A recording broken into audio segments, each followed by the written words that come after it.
Hello, എൻ്റെ എല്ലാ കൂട്ടുകാരും സുഖമായിട്ടും സന്തോഷമായിട്ടിരിക്കുന്നു വിശ്വസിക്കുന്നു കേട്ടോ.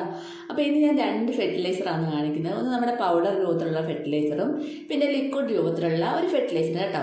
അപ്പം വീഡിയോ സ്കിപ്പ് ചെയ്യാണ്ട് കാണണം. രണ്ടും നല്ല ഫെർട്ടിലൈസറാണ്. രണ്ടും നമ്മുടെ ചെടികൾക്ക് നല്ലപോലെ ഉപകാരമായ രണ്ട് ഫെർട്ടിലൈസറുകളാണ്.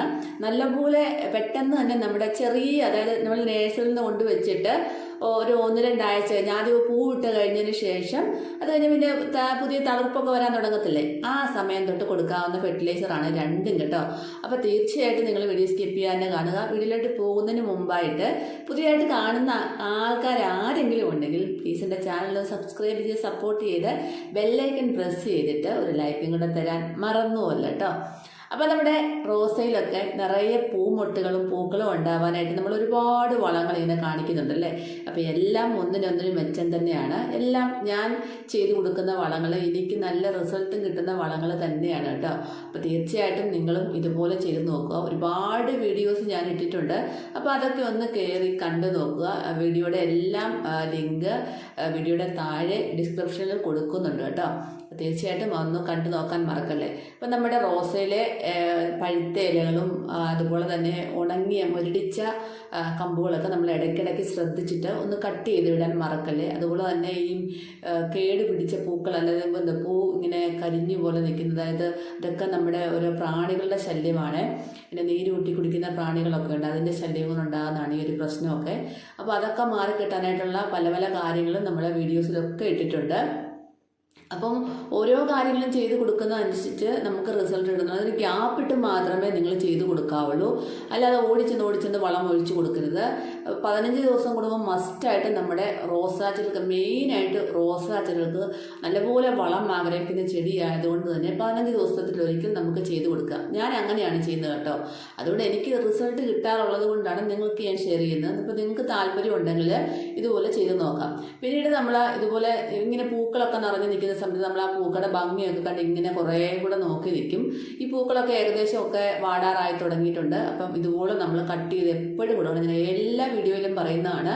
അപ്പം മറന്നു പോകാതെ തന്നെ നിങ്ങൾ ഇതുപോലെ തന്നെ എല്ലാ ബ്രാഞ്ചസിലെയും പൂക്കൾ കട്ട് ചെയ്ത് കൊടുക്കണം. അപ്പോൾ അവിടുന്ന് തന്നെ പുതിയ ബ്രാഞ്ചസ് ഉണ്ടാവുകയും അതിൽ നിന്ന് ഈ ഒരു പൂക്കളല്ലാതെ അതിൽ കൂടുതൽ പൂക്കൾ ഉണ്ടാവുകയും ചെയ്യും കേട്ടോ. പിന്നെ നമ്മൾ ബഡ് റോസ് കൊണ്ടുവച്ച് കഴിഞ്ഞാൽ കുറേ നാൾ കഴിയുമ്പോൾ താഴെ നിന്നൊരു പുതിയ ബ്രാഞ്ച് ഇങ്ങനെ തളർത്ത് മുകളിലോട്ട് കയറി വരുന്ന കാണാം. ഏറ്റവും ചോട്ടിൽ നിന്ന് അത് കാട്ട് റോസ് ആണ്. മിക്കവാറും ബഡ് സെറ്റ് ചെയ്ത് പിടിപ്പിക്കുന്ന കാട്ട് റോസിൻ്റെ കമ്പിൽ നിന്നൊക്കെ ആയിരിക്കും കേട്ടോ. അപ്പോൾ അതിൻ്റെ ശിഖരമാണ് ഈ മുകളിലോട്ട് വരുന്നത്. അപ്പോൾ അതൊരിക്കലും നമ്മൾ നിർത്തരുത്. താഴെ വെച്ച് തന്നെ കട്ട് ചെയ്ത് കൊടുത്തേക്കുക. അത് അവിടെ കൊണ്ട് ഉണങ്ങിപ്പോക്കോളും. അപ്പോൾ അങ്ങനെയുള്ളപ്പം പ്രത്യേകം കട്ട് ചെയ്യണം. അല്ലെങ്കിൽ നമ്മുടെ മറ്റേ ആ ബഡ് ചെയ്ത ഭാഗത്തു നിന്ന് മുകളിലോട്ടുള്ള നമുക്ക് പൂക്കളുണ്ടാകുന്ന ആ ഭാഗം എല്ലാം മുരടിച്ച് പോകുന്നതായിരിക്കും കേട്ടോ. അപ്പോൾ പ്രത്യേകം അത് ശ്രദ്ധിക്കണം.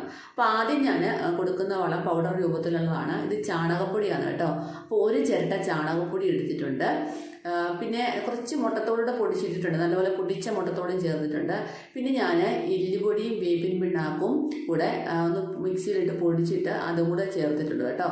അപ്പോൾ ഇതെല്ലാം കൂടെ നമുക്ക് നന്നായിട്ടൊന്ന് മിക്സ് ചെയ്യുക. അപ്പം നമ്മുടെ റോസ ഒന്ന് കട്ട് ചെയ്ത് എല്ലാം ഒന്ന് നമ്മൾ ഇടയ്ക്ക് കട്ട് ചെയ്ത് കൊടുക്കുമല്ലോ, പൂക്കളൊക്കെ പൊഴിഞ്ഞിട്ട് കട്ട് ചെയ്ത് കൊടുക്കുമല്ലോ. ആ സമയത്ത് ഏകദേശം 15 ദിവസം കഴിയുമ്പോഴത്തേനും നമ്മൾ ഇതുപോലെ ഒന്ന് നമ്മുടെ റോസിൻ്റെ ചൂട് നന്നായിട്ടൊന്ന് ഇളക്കി കൊടുത്തതിന് ശേഷം നന്നായിട്ടൊന്ന് കുഴി ഭാഗം ഒന്ന് ആക്കിയതിന് ശേഷം അതങ്ങ് താത്തി ഇട്ട് കൊടുക്കുക.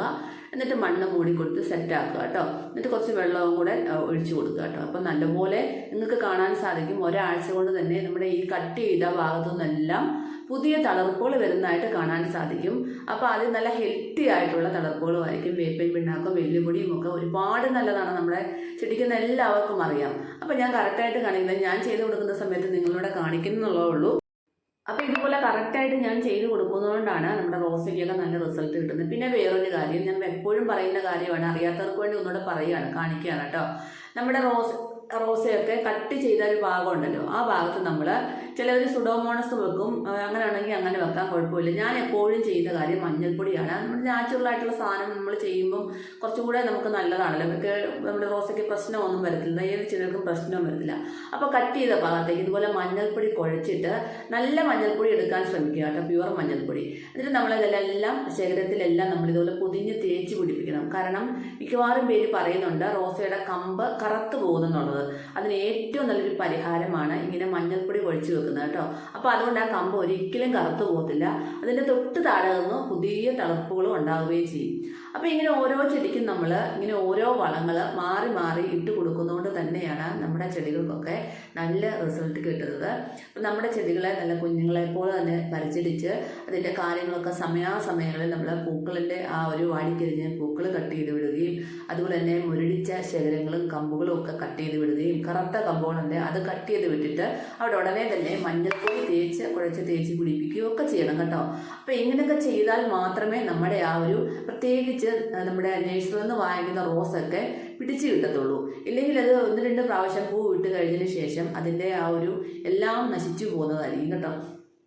അപ്പോൾ തീർച്ചയായിട്ടും നിങ്ങൾ ഇങ്ങനെയൊന്ന് ചെയ്ത് നോക്കുക. അപ്പോൾ ഇനിയിപ്പം രണ്ടാമത് നമ്മൾ ഒരു വളം കാണിക്കുന്നത് വെച്ചാൽ അത് നല്ലൊരു ഫെർട്ടിലൈസറാണ്. എന്നിട്ട് ഞാൻ കഞ്ഞിവെള്ളമാണ് എടുത്തേക്കുന്നത് കേട്ടോ. പുളിച്ച കഞ്ഞിവെള്ളമാണ് എടുത്തേക്കുന്നത്. 2 ദിവസം പുളിപ്പിച്ച കഞ്ഞിവെള്ളമാണ്. പുളിപ്പിച്ച കഞ്ഞിവെള്ളം തന്നെ എടുക്കാൻ ശ്രദ്ധിക്കുക. അപ്പോൾ ഈ പുളിപ്പിച്ച കഞ്ഞിവെള്ളത്തിലേക്ക് നമ്മൾ ചേർത്ത് കൊടുക്കുക. ഏകദേശം ഒരു 1/2 കപ്പ് കഞ്ഞിവെള്ളം ഉണ്ട് കേട്ടോ. നമുക്ക് എത്രയാണ് ആവശ്യം അത്രയും നമുക്ക് കഞ്ഞിവെള്ളം എടുക്കാം. പുളിപ്പിച്ച കഞ്ഞിവെള്ളം തന്നെ എടുക്കണം. അതിലേക്ക് ഞാൻ NPK 10-10 എന്ന് പറയുന്ന ഒരു ഓർഗാനിക് ഫെർട്ടിലൈസറാണ്. ഇത് ഞാൻ വളക്കടയിൽ നിന്ന് മേടിച്ചതാണ്, നഴ്സറിയിൽ നിന്ന് വാങ്ങിച്ചതല്ല. വളക്കടയിൽ ചോദിച്ചാൽ ഇത് നിങ്ങൾക്ക് കിട്ടും. ഇതിൻ്റെ ലിങ്ക് എൻ്റെ ഇല്ല, അറിയാമല്ലോ. വളക്കടയിൽ നിന്ന് മേടിച്ചാണ്, ലിങ്ക് ഇടാൻ പറ്റത്തില്ല. അതുകൊണ്ട് നിങ്ങൾ വളക്കടയിൽ പോയി വളം മേടിക്കുന്ന കടയിൽ പോയി NPK 10-10 എന്ന് ചോദിച്ചാൽ മതി. ഇത് നമുക്ക് നമ്മുടെ പൂച്ചെടികൾക്കും അതുപോലെ തന്നെ പച്ചക്കറികൾക്കും ഒരുപോലെ കൊടുക്കാവുന്നതാണ്. ഏത് ചെടികൾക്കും കൊടുക്കാവുന്നതാണ്. അപ്പോൾ ഇത് ഞാൻ 2 ടേബിൾ സ്പൂൺ ഇട്ടിട്ടുണ്ട്. ഇത് വേണമെങ്കിൽ നമുക്കൊരു 1/4 ടീസ്പൂൺ ഇട്ട് നമ്മുടെ ചെടികൾ മണ്ണിനകത്ത് മിക്സ് ചെയ്യാം. കുറച്ചും കൂടെ നല്ലത് ഇങ്ങനെ ഡൈല്യൂട്ട് ചെയ്ത് കൊടുക്കുന്നതാണ്. നമുക്ക് കുറച്ചേറെ കൊടുക്കാൻ പറ്റും. അപ്പോൾ 2 ടേബിൾ സ്പൂൺ ഇട്ട് കഞ്ഞിവെള്ളത്തിനകത്തൊന്ന് മിക്സ് ചെയ്തിട്ട് നമ്മളൊരു ബക്കറ്റിലോട്ട് ഒഴിച്ച് കൊടുത്തിട്ട് 4 ലിറ്റർ വെള്ളവും കൂടെ ഡൈല്യൂട്ട് ചെയ്തിട്ടാണ് നമ്മളിത് ചെടികൾക്ക് ഒഴിച്ചു കൊടുക്കുന്നത്. അപ്പോൾ ഇത് നമ്മൾ 1/2 കപ്പ് വീതമാണ് നമ്മുടെ ചെടികൾക്ക് ഒഴിച്ചു കൊടുക്കുന്നത്. ചെടികൾക്ക് നമ്മുടെ നഴ്സറിയിൽ നിന്നൊക്കെ വാങ്ങിച്ച ചെടികൾ ആദ്യമൊക്കെ പൂ ഇട്ടതിന് ശേഷം നമ്മൾ ആ പൂക്കളൊക്കെ അത് കട്ട് ചെയ്ത് വിടത്തില്ലേ, ആ സമയത്ത് ഇത് ഒഴിച്ചു കൊടുത്താൽ പെട്ടെന്ന് തന്നെ അതിൽ തളർപ്പുകൾ വരുന്നതായിട്ട് കാണാൻ സാധിക്കും. അതുപോലെ തന്നെ ഞാൻ ആദ്യം പറഞ്ഞ പോലെ തന്നെ മഞ്ഞൾപ്പൊടി തേച്ച് കൊടുക്കാൻ മറക്കല്ലേ കട്ട് ചെയ്ത ഭാഗത്ത്. അല്ലെങ്കിൽ കമ്പുകൾ കറുത്തു വരുന്നത് നിങ്ങൾക്കറിയാലോ, ഒരുപാട് പേർക്ക് ഇത് അറിയാവുന്ന കാര്യമാണ്. അപ്പോൾ അറിയാത്തവർക്കായിട്ട് പറഞ്ഞു തരുവാണ്, അങ്ങനെ തന്നെ ചെയ്യണം. പിന്നെ നമ്മുടെ എന്താ പറയുക, നമ്മൾ ഒന്ന് പ്രൂൺ ചെയ്ത് വിട്ട റോസകളൊക്കെ അല്ലേ, അതിനും കൊടുത്തു കഴിഞ്ഞാൽ പെട്ടെന്ന് തന്നെ ഒരാഴ്ച കൊണ്ട് തന്നെ പുതിയ തളിർപ്പുകളും വന്ന് പെട്ടെന്ന് പൂക്കളുണ്ടാവാൻ സഹായിക്കുന്ന നല്ലൊരു ഫെർട്ടിലൈസറാണ് ഇത്. രണ്ടും, ആദ്യം കാണിച്ചതും രണ്ടാമത് കാണിച്ചതും. അപ്പോൾ തീർച്ചയായിട്ടും ഇത് നിങ്ങൾ ചെയ്തു നോക്കാൻ മറക്കല്ലേ. റോസയുടെ ചൂടിളക്കി കൊടുക്കുക, കാടും പടലയൊക്കെ ഒന്ന് പറിച്ച് കളയുക, വൃത്തിയാക്കിയതിന് ശേഷം നമ്മുടെ ഫെർട്ടിലൈസർ ഒഴിച്ചു കൊടുക്കുക. ഏത് ഫെർട്ടിലൈസറിലും അങ്ങനെ ഒഴിച്ചു കൊടുക്കാവുള്ളൂ കേട്ടോ. അപ്പോൾ എനിക്ക് നല്ലൊരു വീഡിയോ ആയിട്ട് കാണാൻ നമ്മുടെ എല്ലാ കൂട്ടുകാർക്കും ബൈ ബൈ.